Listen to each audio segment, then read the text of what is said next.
In this video, we're going to be having a look at Bitcoin right now, currently in a massive falling wedge. And the big question is are we going to make a crazy push to the upside and finally break out of this downtrend, or will the bears bring Bitcoin all the way down to lower levels? We're also going to be having a look at the support region right here, also having a look at these exponential moving average. We're going to be covering some news, so there's a lot to cover in this video. If you guys like this video, of course, don't forget to smash that subscribe button, leave a like for more crypto daily updates.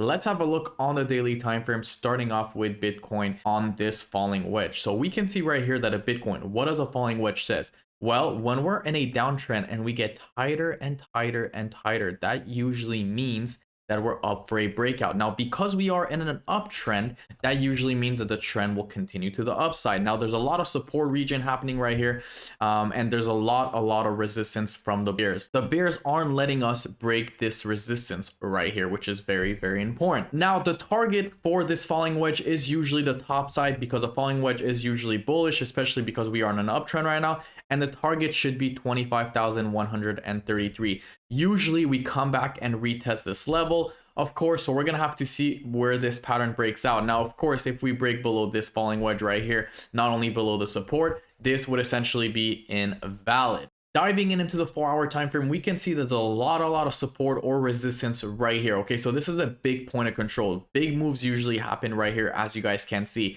and Bitcoin right now is actually nearing. So right here we actually got a resistance, boom, rejected, came back up, broke it, came back down. Of course, when we break below a resistance or support, that's usually going to flip to a support resistance depending what we break. And we can see that this right here has been flipping to a support region, and we could see the same thing has been happening right here. Boom, sub resistance, resistance, resistance. Okay, so we came back down. The big question is right here, if we zoom in, will we finally break? So we can see right here that the bulls actually defended this pretty well, and if we zoom in, we can see that the 4-hour time frame candle is actually getting rejected. So we saw a nice little hammer happening right now, or shooting star, and can this potentially be the time for a crazy reversal? By the way, if you guys want to sign up with my link in the description below with BitGet, you could get up to $1,000 in USDT airdrop, so make sure you check that out. Going back into the technical analysis, having a look at the daily time frame, we can see right here that Bitcoin is actually breaking below the daily time frame on the EMA ribbons. Now, we know the exponential moving average has been holding us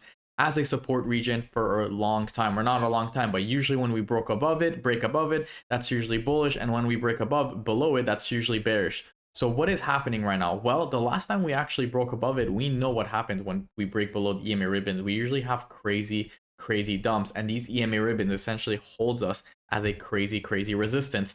So we know right here that, look, when we were below it, this was a crazy resistance. We were below it right here, this was another crazy resistance. And guess what's happening right now? Bitcoin is actually breaking below it again. And can this be a potential big resistance for Bitcoin? Will we see a retest before falling back out and retesting lower lows? Is this bear market over? What is happening exactly? So we could see right here that BlackRock says the Federal Reserve could hike interest rate to a peak of 6%. Now, let's have a look at some of the interest rate history real quick. We can see right here that the last time we saw 6% interest rate was actually in 2000. So we saw 5.5, I believe, back in 2008 when there was a real estate crisis right here. As you guys can see, this was in 2008.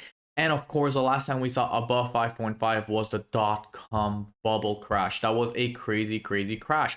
So can we see a massive crash imminent happening to crypto? Are we going to see that? Now, the thing is that Bitcoin has never been in a recession before. So it's going to be very interesting to see how this plays out. We have never seen Bitcoin in a recession or in a depression, of course, but we know what risky assets, or what happens to risky assets when it does face inflation or a depression. They usually tank and go crazy. But the thing with Bitcoin is that there's only, of course, 21 million, and on the long term, it is a hedge against inflation.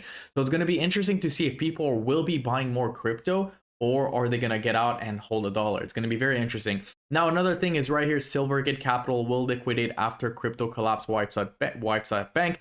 So of course, guys, Silver Capital, it will wind down operation, saw billions in deposit leave the bank in the recent months. So of course, the crypto crash that's been happening, or this bear market, I guess you can say, hasn't been good for Silvergate. It's literally unfortunate, and it sucks for a lot of companies, but it is what it is. I mean, you just have to essentially take advantage if you are especially retail. It is hurting a lot of institutions. Biden wants to to double capital gains and clamp down on report wash sales. Okay, so Biden, he wants to bring up essentially 20% capital tax to 40%, which is literally insane. Can we see more money flowing into Bitcoin? Because of course Bitcoin is decentralized, you could hide Bitcoin and whatnot, but we can see right here that they want to pay for long-term investors 39.6%. That is literally crazy, and the current tax rate is approximately 20% right now.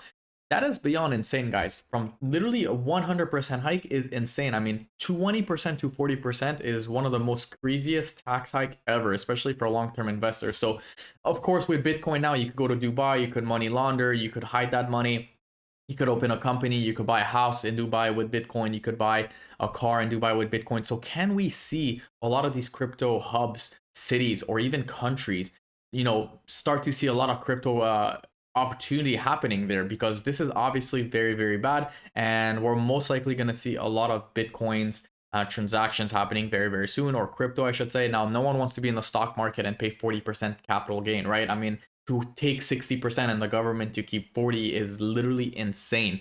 So this is obviously not the best news. We're going to have to see how crypto reacts to that. I think it's good for Bitcoin. I think it's bad for stocks and gold and commodities, but we're going to have to see where this happens overall. But as of right now, guys, we do need to look at this chart right here. I mean, this chart is probably the most important one. Bitcoin can potentially break out of this falling wedge, and it's going to be very, very interesting to see if we have a swing to the upside or if we break this level. Now, if you guys like this video, once again, don't forget to smash that subscribe button, leave a like, turn notification bells on so you never miss a video, and I will see you guys in my next video tomorrow.